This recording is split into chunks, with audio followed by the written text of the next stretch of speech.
애굽 땅에서 너희를 인도하여 낸 너희의 하나님 여호와이니라. 아멘.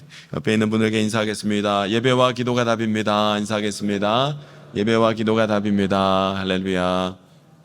아멘. 하나님께서는 온 세상 천지 만물을 창조하신 우리 창조주 하나님이십니다. 그래서 이 세상의 모든 만물은 다 누구에게 속해 있는 거예요? 우리 하나님께 속해 있는 거예요. 어떤 것이든 토지든 산이든 강이든 바다든 다 하나님께 소유되어 있다는 것이죠. 그래서 하나님께서는 오늘 토지에 대해서도 분명하게 말씀하시기를 23절에 보니까 토지를 영구히 팔지 말 것은 토지는 다 내 것임이니라. 하나님께서 분명히 말씀하고 계십니다. 모든 토지, 모든 땅의 소유권은 하나님께 속해 있기 때문에 이 땅의 그 누구도 이 땅은 내 것이다, 이 땅의 소유권은 나에게 있다라고 궁극적으로 말할 수 있는 인생은 아무도 없다라고 말씀하고 계시는 것입니다. 우리는 인생을 살아가면서 우리의 모습을 보면 어떻게 하면 좀 땅을 살까? 어떻게 하면 좀 땅을 많이 가질 수 있을까? 우리가 그것을 목표로 하고 궁리하며 노력하지만 성경적 원래의 의미에서 보자면 땅은 결코 사람이 내 것이라 소유할 수 있는 그런 성질의 것이 아니라는 것이지요. 여러분, 우리는요, 이 세상에 잠시 머물렀다가 본향으로 돌아가야 하는 나그네라는 것이, 이것이 우리 인간의 실존적인 모습입니다.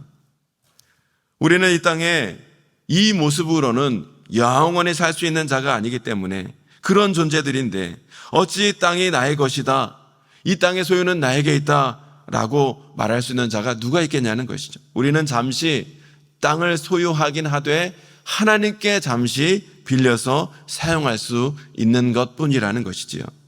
하나님께서는 우리가 이 땅을 살아갈 때에 하나님께 소유된 땅을 우리에게 잠시 사용할 수 있도록 그 소유권을, 사용권을 우리에게 잠시 허락하여 주신다는 것이죠.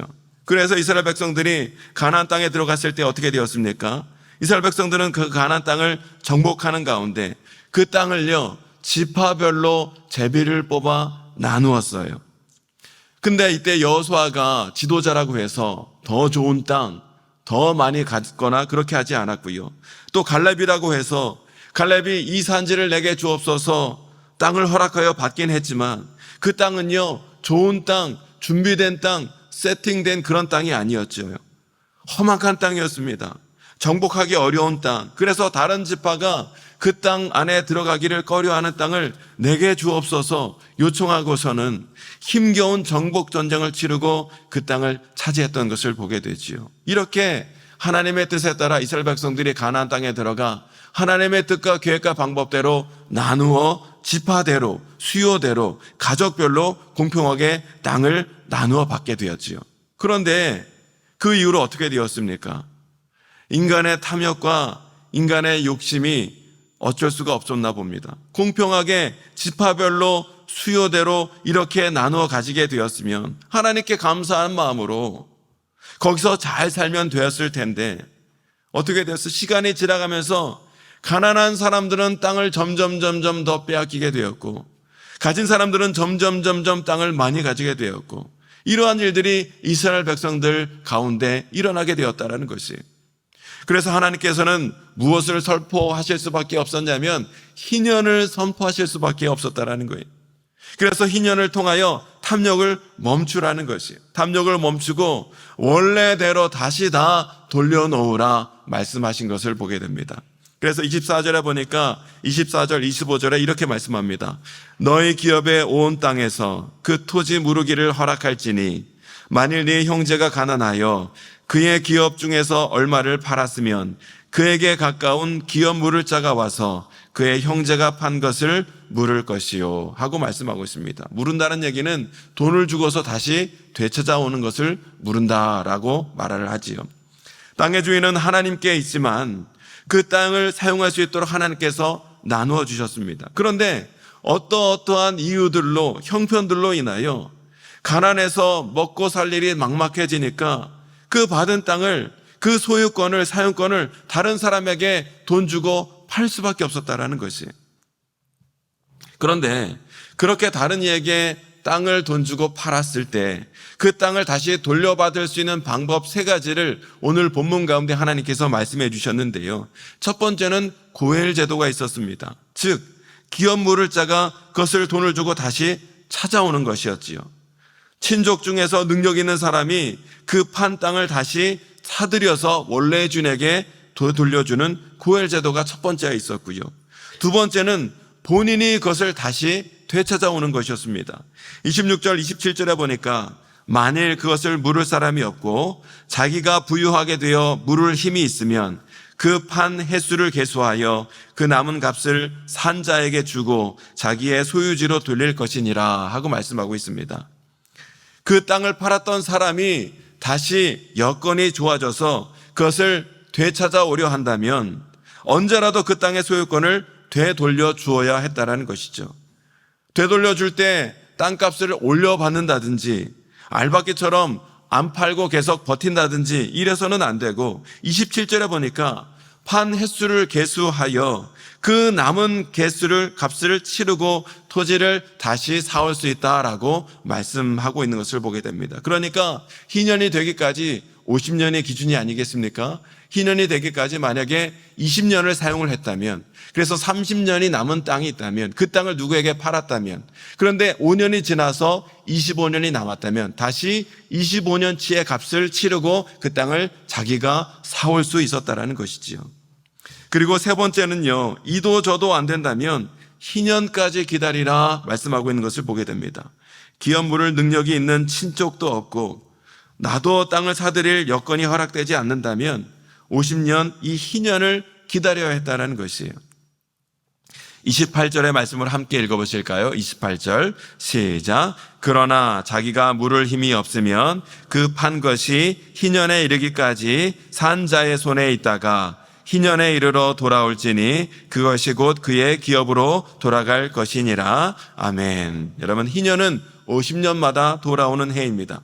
희년이 되면 모든 땅들은 반드시 자기의 원소유주에게 돌려줘야 하는 이 은혜의 법을 하나님께서 만들어서 선포해 주신 거예요. 어떠한 땅이라 할지라도, 어떠한 토지라 할지라도 50년이 되면 원래의 소유주에게, 사갔던 자에게 다 돌려줘야 했던 것이 희년의 법이었어요.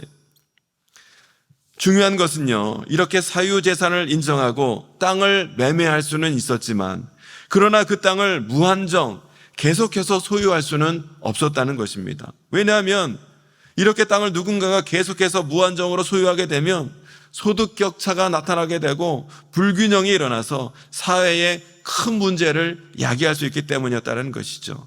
가만히 생각해 보면 이 희년 제도가 얼마나 놀라운 경제 시스템인지 몰라요. 사유재산 제도를 부정하는 것도 아니고, 그렇다고 극단적인 자본주의의 폐단을 그냥 방치하는 것도 아니고, 얼마나 균형 잡힌 시스템인지 모른다는 것이죠. 여러분, 가만히 보면 가진 사람은 평생을 다 써도 못 쓰는 돈을 계속해서 벌어들이고, 가지지 못한 사람은 성경의 표현대로 핀 하나, 한 켤레 신발값에 팔리는 그런 일이 일어나지 못하도록 하나님께서 이런 제도적 장치를 마련하여 당신의 백성들에게 허락해 주셨다는 것이에요. 이것을 놓고 보면 하나님께서는 정말 인류가 오랫동안 고민해 왔던 이 경제 정의의 문제, 또 경제 불평등의 문제를 해결할 수 있는 기가 막힌 방법을 우리에게 이미 알려주고 계신 것을 보게 되지요. 그러나 문제는요, 이 제도가 이스라엘 사회에서 그렇게 잘 시행되지는 못했다는 것입니다. 아무리 하나님의 백성, 거룩한 백성이라 해도 인간의 탐욕과 욕심은 하나님께서 이 주신 제도를 온전히 사용하지 못하도록 가로막았던 것을 보게 되지요.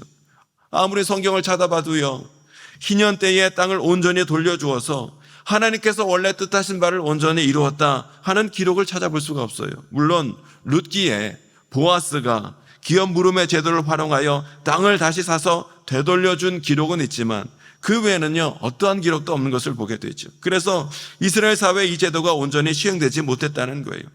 타락한 인간의 본성으로는 이 하나님께서 허락하신 이 시스템을 도저히 감당할 수가 없었던 것을 보게 되죠. 누군가는 그래서 계속해서 빼앗기게 되고 계속 도저히 갚을 수 없는 그런 상황 가운데 죽을 일만 남은 그런 상황으로 계속 치닫게 되었다는 것이죠. 그러니 하나님께서 어떻게 하셨습니까? 예수님을 보내실 수밖에 없었던 거예요. 예수님이 오셔서 모든 것을 다 해결해 주시고 다 물어주셨다는 것이에요.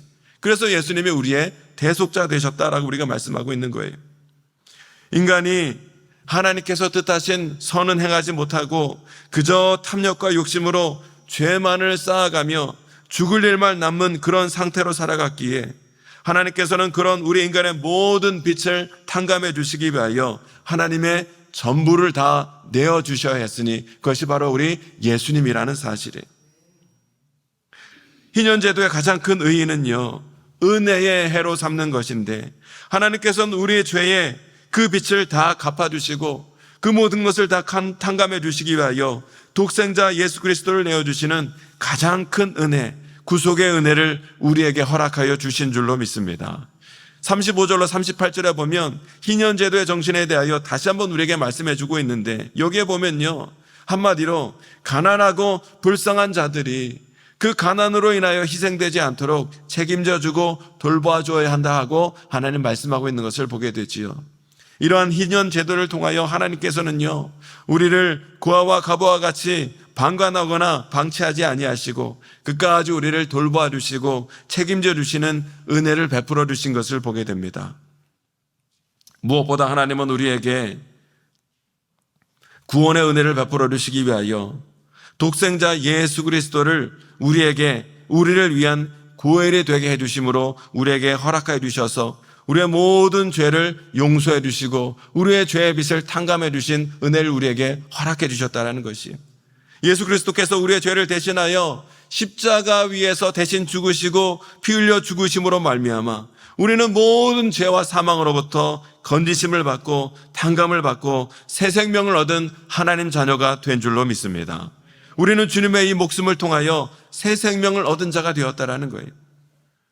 그러므로 이 은혜를 받은 우리들은 이제 서로를 책임져주고 서로를 돌보아주는 사랑의 공동체, 믿음의 공동체를 이루며 나아갈 사명이 또한 우리에게 있다 주님 말씀하십니다. 하나님께서 예수님을 고엘이 되게 하사 우리를 죄에서 속량해 주셨음을 우리가 기억하는 가운데 이제 속량받아 구원받은 자로서 하나님의 은혜로 하나님 자녀된 자로서 우리가 받은 이 모든 주님의 사랑과 은혜를 다른 이에게 흘려보내는 가운데 모든 사람 가운데 하나님의 구원의 은혜와 역사가 이루게 하는 축복의 통로로서의 사명을 감당하는 저와 여러분 모두가 되어야 될 줄로 믿습니다. 하나님께 받은 은혜를 우리가 늘 기억하는 가운데 예수 그리스도 십자가별의 은혜로 말미암아 죽을 수밖에 없는 우리의 모든 죄가 탕감받고 깨끗이 씻겨지는 가운데 하나님의 은혜로 하나님 자녀 되었음을 기억하는 가운데 우리의 삶의 자리에서 주님께 받은 사랑과 은혜를 나누며 하나님 나라를 온전히 이루며 하나님께 영광 돌리며 나아가는 저와 여러분 모두가 될 수 있게 되시기를 다시 한번 주님의 이름으로 축원합니다. 이 시간 함께 기도하기를 원합니다. 하나님, 모든 천지 만물이 다 하나님께 속해 있음을 인정하는 가운데 나의 모든 것을 허락하신 하나님께 감사함으로 나아가는 우리 모두가 될 수 있도록 인도하여 주시옵소서.